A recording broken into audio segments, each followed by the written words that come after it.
τον λόγο πήρε ένας από τους 6 πρώην υπουργούς της Νέας Δημοκρατίας που παραπέμπονται με την πρόταση του ΠΑΣΟΚ για προανακριτική επιτροπή. Ο κύριος Πέτρος Δούκας, ο οποίος από το βήμα της Βουλής αποκάλεσε τον εαυτό του ως μεγάλο θύμα και βέβαια όχι θήτη της υπόθεσης της Μονής Βατοπεδίου. Κατά τα άλλα να πούμε ότι στη σημερινή συνεδρίαση δεν θα προσέλθουν τόσο ο κύριος Δρουσόπουλος όσο και ο κύριος Κοντός. Έστειλαν μία επιστολή στον πρόεδρο της Βουλής με την οποία στρέφουν τα βέλη τους στο ΠΑΣΟΚ και κάνουν λόγο για προηλημένη απόφαση. Δεν ξέρω αν μπορούμε να παρακολουθήσουμε ένα απόσπασμα από αυτά τα οποία αναφέρουν τόσο ο κύριος Κοντός όσο και ο κύριος Δρουσόπουλος. Πάμε.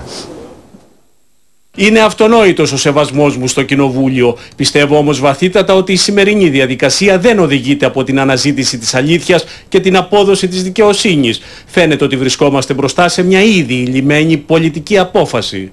Θεωρώ ότι αυτή η διαδικασία κινείται στο πλαίσιο της ανάδειξης προκατασκευασμένων ενόχων και προηλημένων αποφάσεων από την πλευρά του ΠΑΣΟΚ, προκειμένου να εξυπηρετήσει οι επικοινωνιακές του σκοπιμότητες.